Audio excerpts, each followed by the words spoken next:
Hello दोस्तों, इस video में मैं क्लास 9th मैथ्स के एक स्कूल के क्वेश्चन पेपर को सॉल्व करूंगा। तो अभी एक सीबीएसई का स्कूल है, उसका 9th क्लास का एग्ज़ाम हुआ है और ये आपके सामने उसका क्वेश्चन पेपर है। तो इस क्वेश्चन पेपर को मैं आपके लिए सॉल्व करूंगा। अच्छा, आपका फ़ायदा क्या होगा? जिन बच्चों के 9th क्लास के एग्ज़ाम अभी नहीं हुए हैं, फाइनल एग्ज़ाम, उनके लिए ये एक हेल्प की तरह काम करेगा। आप पता कर पाएंगे कि आपकी कितनी प्रोग्रेस है, आपने कैसी तैयारी की है। और हाँ, क्योंकि एक क्वेश्चन पेपर थोड़ा बड़ा होता है एक वीडियो बनाने के लिए, तो मैंने इसको डिफरेंट अलग अलग पार्ट्स में लेके आऊँगा मैं। तो जैसे क्वेश्चन पेपर में अलग अलग सेक्शंस हैं, वैसे ही मैंने इसमें भी सेक्शंस लिए हैं। तो पहला जो सेक्शन है मैं आज के वीडियो में, इस वीडियो में कवर करूँगा। और यहाँ पे आप देख सकते हैं ये छोटे छोटे क्वेश्चंस हैं और टोटल 16 क्वेश्चंस हैं। तो ये 16 क्वेश्चंस मैं आपको सॉल्व कराऊंगा और आप भी देखना कि आपको कितने क्वेश्चंस इनमें से आते हैं और आप अपने एग्जाम के लिए कितने तैयार हैं। और इसके बाद फिर दूसरे वीडियो में मैं इसका दूसरा पार्ट लेके आऊंगा और इस तरह से ये पूरा क्वेश्चन पेपर मैं आपके लिए सॉल्व करूंगा। ऑलराइट, तो one by one in questions को मैं आपके लिए सॉल्व करता हूं। So let's start. तो सबसे पहला क्वेश्चन ये है, इसको हमने हल करना है। तो यहाँ पे 625 की पावर है 1/4। इस तरह के क्वेश्चंस को हल करने के लिए हम क्या करते हैं, अंदर जो लिखा है उसको ब्रेक करते हैं ऐसे। तो 625 ऐसे ब्रेक हो जाता है, ठीक है। अगर नहीं ऐसा समझ आता है तो आप एक काम कर सकते हैं, इस तरह से इसको ब्रेक कर सकते हैं। ये 5 से गया 125, ये 5 से, फिर 25, फिर 5 से गया 5, 5 से 1 और इस तरह से ये ब्रेक हो गया है, ठीक है ना। तो ये आप ऐसे भी इसको ब्रेक कर सकते हैं। ओके, तो इसके बाद जो पावर है एज इट इज़ हम 1/4 रखेंगे। अब आप देख सकते हैं ये 5 की घात में क्या है, 1 2 3 4 है और इसके ऊपर जो घात लगी है वो इस तरह से है, ठीक है ना। अब यहाँ पे इन दोनों का गुणा हो जाता है आपस में, तो 4 × 1/4 और 4 से 4 कट गया, 5 की घात 1 आंसर आ गया जो कि 5 होता है। तो ये हमारा आंसर आ गया है, ठीक है ना। तो इसका आंसर है 5। क्या यह एक परिमेय संख्या है या अपरिमेय संख्या है, तो यह हमें बताना है। तो हमारे पास √5 प्लस 2 माइनस √5 ये है, ब्रैकेट ओपन करेंगे। तो क्योंकि प्लस ही है तो कोई साइन वाइन हमें चेंज नहीं करना है, ये कैंसिल हुआ और ये 2 आ गया है। और 2 क्या होती है, एक परिमेय संख्या होती है। तो इस वजह से ये जो संख्या है एक परिमेय संख्या है, ठीक है। अब हम क्वेश्चन नंबर 2 करते हैं। ये हमारे पास एक बहुपद है, एक पॉलिनोमियल, इसको हम x+1 से डिवाइड करेंगे तो हमें शेषफल फाइंड करना है, ठीक है। तो उसके लिए हम क्या कर सकते हैं, क्या करते हैं, x+1 को हम 0 रखते हैं। x+1 बराबर 0 रखने पर तो इससे क्या होता है, x = -1 आ जाएगा। अब देखो हमारे पास px क्या है, 3x³ - 5x² + 5। तो जो शेषफल होता है वो क्या होता है, वो जो भी ये है, ये मान है, इसको हम x की जगह पर रखेंगे तो हम शेषफल निकाल देंगे। तो यहाँ पर x की जगह पे -1 रखेंगे, x की जगह पे -1 रखना है, ठीक है। और या आप चाहें तो लिख सकते हैं शेषफल प्रमेय से, ठीक है। और ये हो गया 3 -1 की पावर 3 -1 होता है, -1 की पावर 2 +1 होता है। और ये हो जाएगा -3 -5 +5, ये तो प्लस माइनस कट गए, -3 हमारा शेषफल आ गया है, ये हमारा आंसर है, ठीक है। ओके, 2 सिक्कों को 400 बार उछाला गया और निम्न परिणाम प्राप्त हुए। तो एक हेड आने की प्रोबेबिलिटी यानी प्रायिकता ज्ञात कीजिए, ठीक है ना। प्रायिकता हमें ज्ञात करनी है एक हेड आने की। तो देखो एक हेड आने की जो हो सकता है कि हिंदी में इसको शीट्स कह सकते हैं अगर आपके क्वेश्चन में, वैसे आजकल हेड को हेड ही लिखा होता है, बट अगर हेड की जगह पे शीट्स लिखा है तो भी आप ध्यान रखना, ठीक है। ओके, तो एक हेड आने की प्रोबेबिलिटी क्या है। अब देखो एक हेड क्या है, एक हेड कितनी बार आया है, आप यहाँ पे एक हेड देख सकते हैं, ये 168 बार आया है। और कितने में से, टोटल 400 में से। तो बस ये हम डिवाइड करेंगे तो 4 से कटेगा, 4 × 16, 4 दूने 8, और ये आराम से डिवाइड कर सकते हैं हम, 0.42 हमारा आंसर आ जाएगा। आप चाहे तो इसको भिन्न में भी रख सकते हो, फ्रैक्शन में, ठीक है ना, यानी ये कट के आप इसको रख सकते हो, 2 से कटेगा तो 21/50 हो जाएगा। तो ये भी आंसर करेक्ट है और ये भी आंसर करेक्ट है। क्वेश्चन नंबर 4 है, दो बिंदुओं के निर्देशांक ये हैं, हमें ज्ञात करना है p का भुज माइनस x की कोटि। तो देखो, जब भी हम कोई निर्देशांक लिखते हैं तो आपको पता है कि हम x y करके लिखते हैं, ठीक है ना। ये जो होता है इसको हमेशा भुज कहते हैं और जो y होता है इसको हम कहते हैं कोटि। तो यहां पर हमें निकालना है p का भुज माइनस q की कोटि। तो p का भुज क्या है, तो देखो ये पहले वाला भुज होता है तो ये हो गया 3 माइनस q की कोटि, इसकी कोटि क्या है -3, और ये हो जाएगा 3 माइनस माइनस का +3 और ये 6 आ जाएगा। तो इस तरह से इसको करेंगे, ठीक है ना। ओके, अब हमारे पास है क्वेश्चन नंबर 5।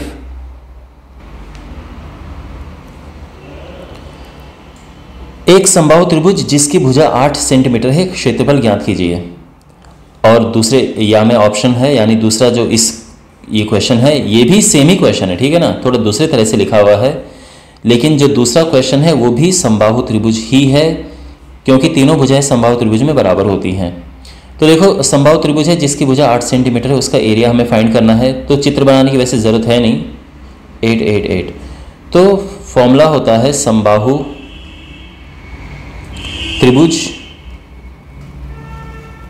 त्रिभुज का क्षेत्रफल,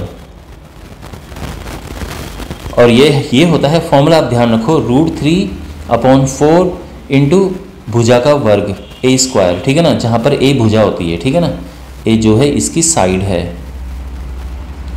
तो यहाँ पे हम √3/4 एज इट इज़ रखेंगे, जो a है साइड है वो आ जाएगा 8, ठीक है ना, क्योंकि भुजा 8 सेंटीमीटर क्वेश्चन में दी है।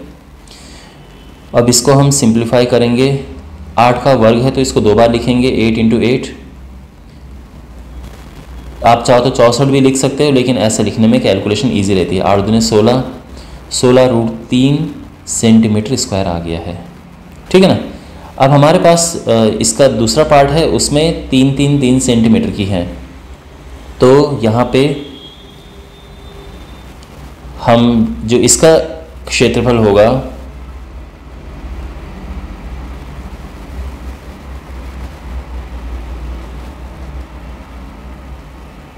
बराबर, मैं सीधे फॉर्मूला लिख रहा हूँ, √3/4 a², ठीक है ना। तो √3/4 और a तो 3 है, 3², 3 × 9 हो जाएगा, तो 9/4 √3 सेंटीमीटर स्क्वायर, ये हमारा आंसर आ गया है। तो आई होप आपको समझ आ गया होगा, सिंपल क्वेश्चन था। क्वेश्चन नंबर 6 है, यहाँ पर ये दो बिंदु दिए हैं और हमें बताना है कि किस अक्ष में है या किस चतुर्थांश में है। तो आप जानते हैं कि जो हमारा ये ग्राफ पेपर होता है, इसमें ये x एक्सिस होता है और ये y एक्सिस होता है। x एक्सिस में ये दोनों प्लस होते हैं, यहाँ ये माइनस प्लस होता है, ये माइनस माइनस होता है और ये प्लस माइनस होता है, ठीक है ना।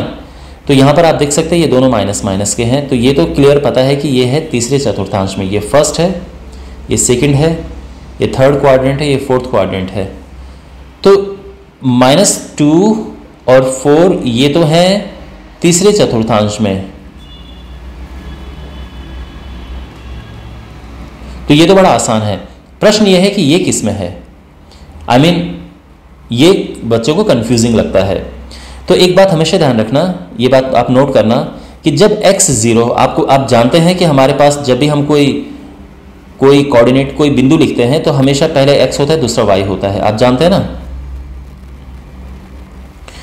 x और y होता है। तो ध्यान रखना, x जब 0 है तो इसका मतलब वो y अक्ष है, और जब y 0 है तो समझ जाना कि वो x अक्ष है। तो यहां पर आप देख सकते हैं कि x 0 है, तो इस सीधे से लिखना y अक्ष, ये आंसर आ गया है, ठीक है। ओके, अब हमारे पास है क्वेश्चन नंबर 7। यहां पर हमें इनको जोड़ना है, 3√2 + 2√5 एक ये है और इसमें हमें जोड़ना है 8√2 प्लस 5√5 को। तो यहाँ पे सबसे पहले तो ये ब्रैकेट हटाओ, वैसे भी प्लस है तो कोई प्रॉब्लम नहीं होगी। 5√5 जोड़ने के केस में क्या होता है कि हम देखते हैं जो लाइक टर्म, जो एक जैसे टर्म है उन्हीं को जोड़ते हैं। तो यहाँ पे √2 है, ये √2 है, तो ये जुड़ेंगे आपस में और ये आपस में जुड़ेंगे, ठीक है ना। तो यहाँ पर 3√2 और 8√2, आप चाहो तो सीधे 11√2 लिख दो या फिर इस तरह से भी लिख सकते हो 3 + 8 √2। और यहाँ पे 2√5 एंड 5√5 है, यहाँ भी आप चाहो तो सीधे 7√5 लिख सकते हो या फिर थोड़ा सा एक स्टेप आप बढ़ा सकते हो ऐसा लिखने से। और यहाँ पर ये हो गया 11√2 और ये 7√5 और इसके आगे अब नहीं सॉल्व होगा, ठीक है ना। ऐसे नहीं कि आप इनको प्लस कर सकते, नहीं, केवल हम लाइक टर्म्स को ही प्लस करते हैं या माइनस करते हैं। अब हमारे पास है, सरल कीजिए, 2√27 × 3√3। तो सबसे पहले जो √27 है इसको सिंप्लीफाई करके देखते हैं क्या होता है। तो 27 को हमने ऐसे किया, देखो अगेन इसको करने के दो तरीके हैं बट ये तरीका ज़्यादा कन्वीनियंट है। अब यहाँ पर देखो ये जोड़े में है तो ये बाहर आ जाते हैं, ठीक है ना, ये ध्यान रखना। स्क्वायर रूट के अंदर जो जोड़े में होते हैं, पेयर में होते हैं, उनमें से वो एक बन के बाहर आ जाता है, यानी 3 बाहर आ जाएगा और ये 3 अंदर बच जाएगा क्योंकि इसके लिए कोई जोड़ीदार है नहीं। अब यहाँ पर इनका तो आपस में गुणा कर देंगे, 3 दूनी 6 × 18 और ये होगा √3 × √3। अच्छा, √3 × √3 3 होता है और ये आ जाएगा 54, ठीक है ना। तो देखो यहाँ से आपको क्या चीज़ें सीखने को मिली कि अगर रूट में दो एक जैसी चीज़ें होती हैं, जैसे √2 × √2 है तो इसको भी हम इसको 2 लिख सकते हैं क्योंकि रूट में दो एक जैसी चीज़ें होती हैं, उसका ये आ जाता है। या फिर दूसरे तरह से इसे कैसे कर सकते हैं कि 2 2 हैं, इसको अंदर लिख लो। और आप जानते हैं कि अगर हमारे अंदर ये, अगर हम रूट के अंदर पेयर में चीज़ों को देखते हैं तो उसको हम बाहर ले लेते हैं तो ये 2 आ जाएगा, ठीक है, ऐसे। तो ये टेक्निक मैं बता रहा हूँ, बाकी हमारे पास 2 नहीं था, यहाँ पे 3 था और आप देख सकते हैं हमने कैसे किया है ये। ओके, अब यहाँ पे वी हैव क्वेश्चन नंबर 8। त्रिभुज ABC में AB = AC है, B 50 डिग्री है, A का मान ज्ञात कीजिए। तो जो त्रिभुज है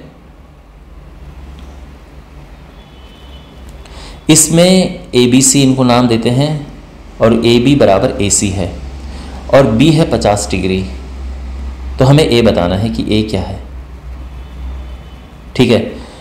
ये एक समद्विबाहु त्रिभुज है, आइसोसेलेस ट्राइंगल, और इसमें क्या होता है कि जो कोण B है और कोण C ये बराबर होंगे। क्यों? क्योंकि समद्विबाहु त्रिभुज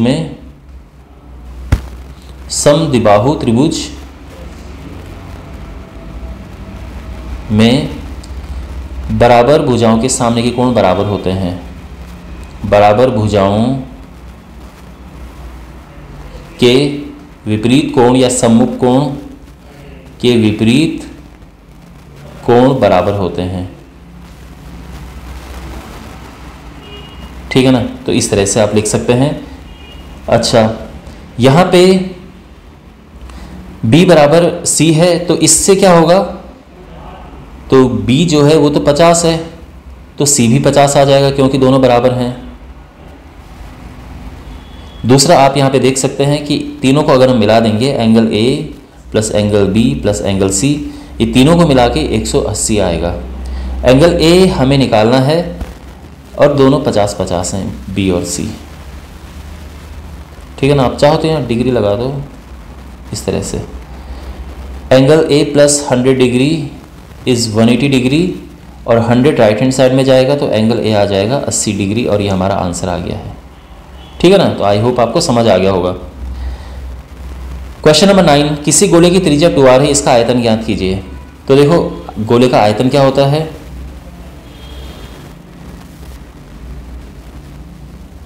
गोले का आयतन बराबर है 4/3 πr³।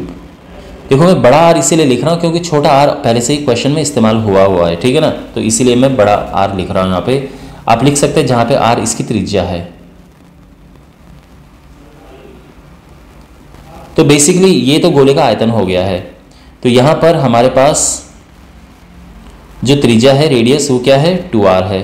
तो उसका क्यूब करेंगे हम 4/3 पाई, 2 का क्यूब 8 होता है और r का क्यूब तो r क्यूब ऐसा लिख देंगे और ये आ जाएगा 8 चौको 32/3 पाई r क्यूब। समझ गए?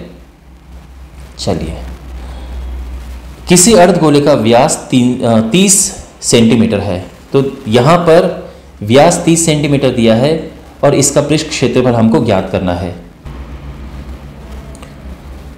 तो यहाँ पर देखो, जो व्यास है वो है 30 सेंटीमीटर, लेकिन हमें तो त्रिज्या चाहिए होती है।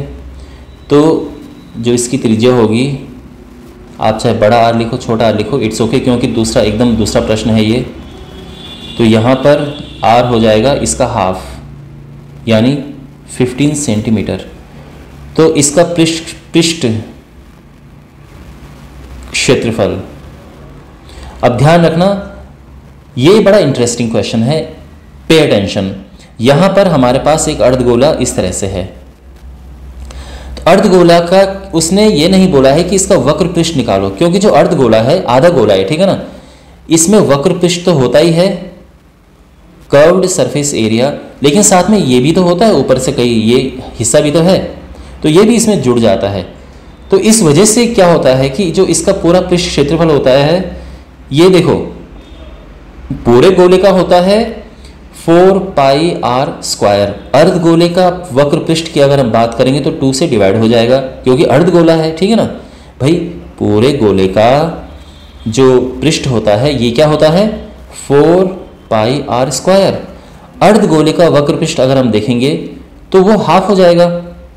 तो यानी बेसिकली मैं सीधे यहां पे लिख सकता हूं 2। समझ गए? लेकिन अब हमने काटा है तो इसमें ये एक्स्ट्रा ऊपर से आ गया है, तो ये भी जुड़ेगा और ये सिंपली एक वृत्त टाइप का बनाता है, इसलिए पाई r स्क्वायर है। तो ये हो जाएगा 3 पाई r स्क्वायर। तो यहां पर ये है देखो, इस क्वेश्चन में अगर हम इस क्वेश्चन की बात करें, यहां पर अगर आप चाहें तो पाई का मान रख भी सकते हैं, नहीं भी रख सकते हैं, ठीक है ना, कोई ज़रूरी नहीं है। लेकिन यहाँ लेकिन पाई का मान रखने से बड़ा कॉम्प्लिकेटेड और कंफ्यूजिंग हो जाएगा, तो इसको तो हम ऐसे ही छोड़ देंगे। दूसरी बात ये कि r का मान नहीं दिया है यहाँ पे, तो हम इसको पाई में ही छोड़ सकते हैं।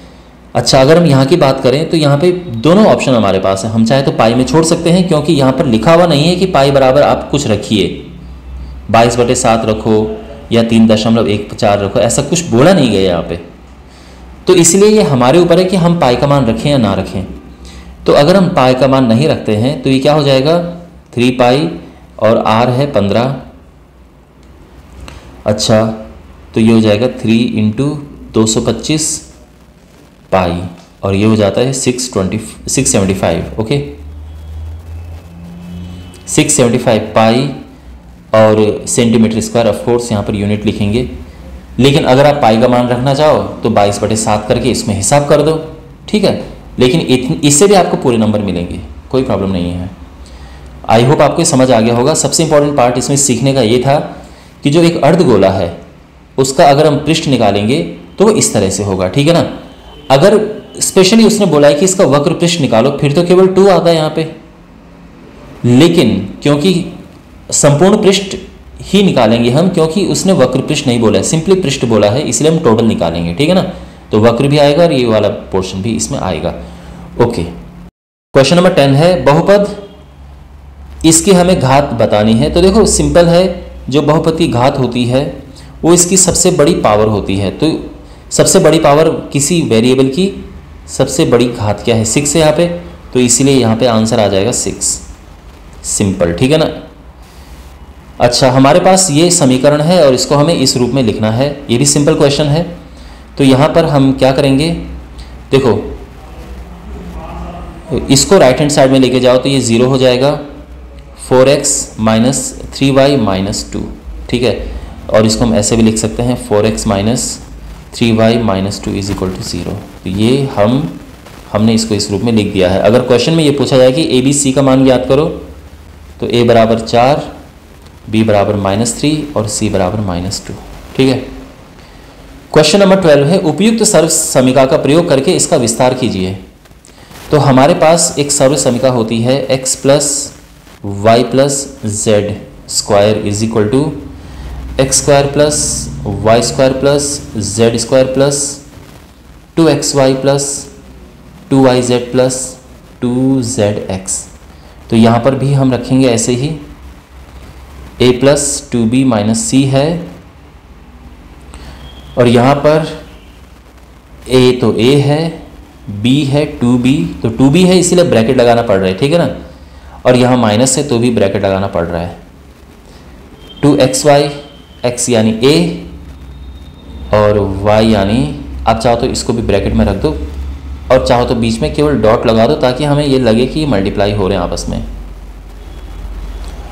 और ये हो गया 2b प्लस 2yz, यानी ये y है और ये z है, ठीक है ना, ये x है। एक मिनट, ये होगा इस तरह से प्लस 2zx, zx, ठीक है।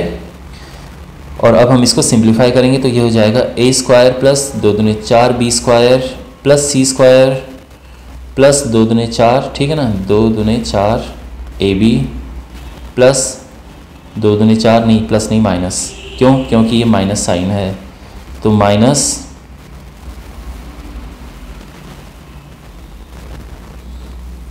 4bc और यहाँ पे ये आ जाएगा माइनस 2ca, और ये हमारा आंसर आ गया है, ठीक है। तो हमें ये सर्व समीकरण याद रखनी है। क्वेश्चन नंबर 13 में हमें x का मान ज्ञात करना है। तो देखो यहाँ पर सिंपल सी बात है कि x बराबर 60 होगा, लेकिन रीज़न लिखना आवश्यक है। तो आप लिख सकते हैं कि एक ही वृत्तखंड पर बने कोण समान होते हैं। एक वृत्तखंड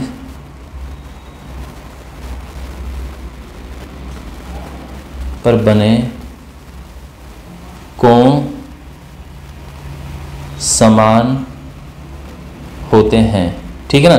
या हम आप देख सकते हैं कि दोनों, आप इसको वृत्तखंड या एक ही बेस कह सकते थे, एक ही आधार पर, ठीक है ना। वृत्तखंड की जगह पर आप आधार भी प्रयोग कर सकते हैं।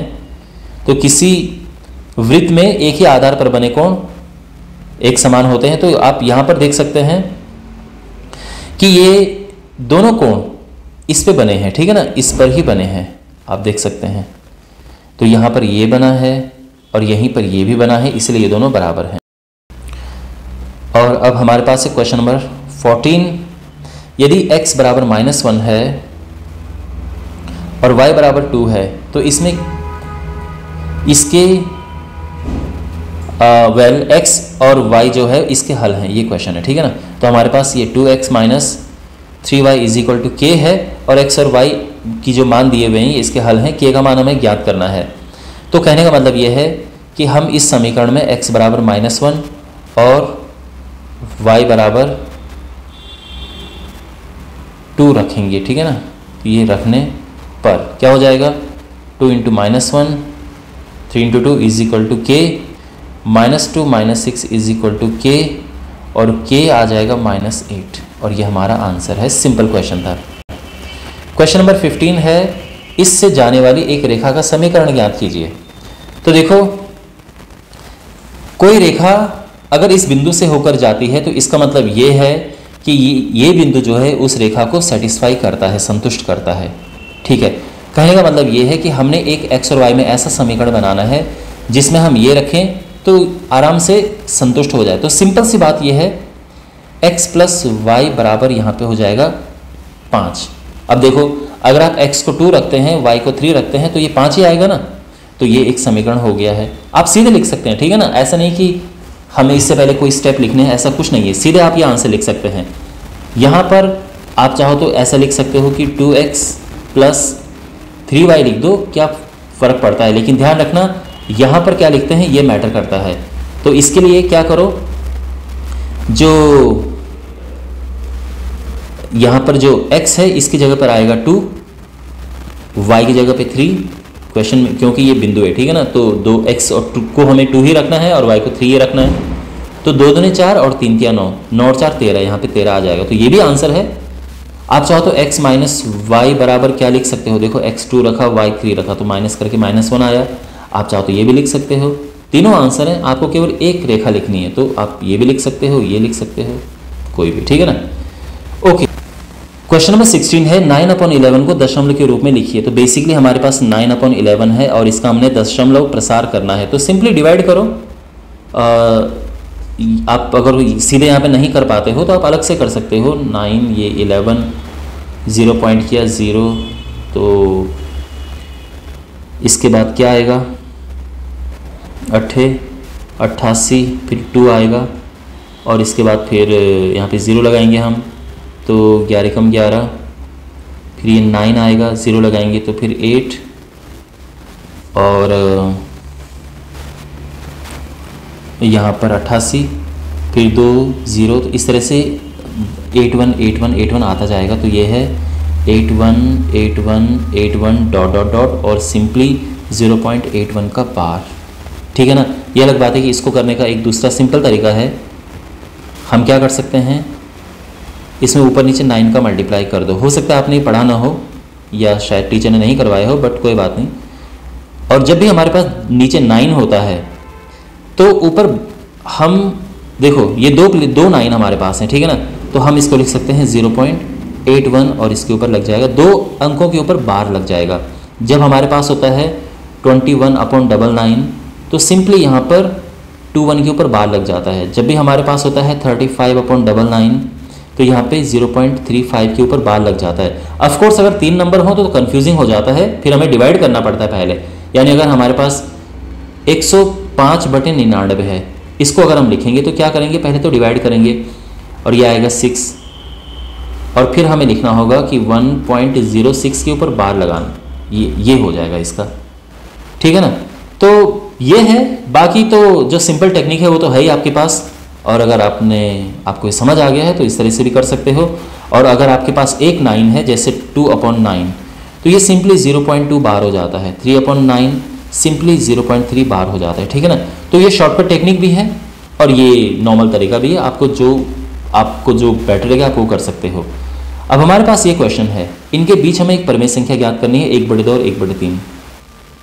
तो सिंपल है, क्योंकि एक नंबर का क्वेश्चन है और एक ही परिमेय संख्या ज्ञात करनी है तो हमें कुछ ज़्यादा इसमें करने की आवश्यकता है नहीं। 1/2 और 1/3 के मध्य एक परिमेय संख्या, तो जब भी एक परिमेय संख्या पूछी हो तो सिंपली इनको प्लस करो, इन दोनों को, और 2 से डिवाइड कर दो। ये सबसे इजी तरीका है। अच्छा, इनको प्लस करेंगे तो ये यहाँ पे 6 आएगा, 3 कम 3 और 2 कम 2/2, 5/6/2 और ये 5/12 आ गया और ये इसका आंसर आ गया है, ठीक है ना। हाँ, लेकिन अगर 2 3 4 संख्याएं पूछी होती फिर तो हम दूसरा तरीका इसका अप्लाई करते हैं, लेकिन एक परिमेय संख्या में सीधा आप ये कर सकते हो, ठीक है। वेल, तो इसी के साथ इसका पहला पार्ट समाप्त होता है और इसका दूसरा पार्ट मैं आपके लिए फिर जल्दी लेके आऊँगा। मैं उम्मीद करता हूँ कि आपकी प्रिपरेशन सही चल रही होगी और आपको मेरे वीडियो से हेल्प मिल रही होगी।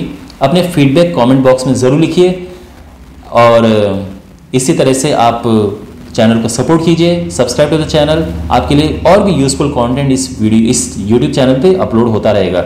Thanks for watching.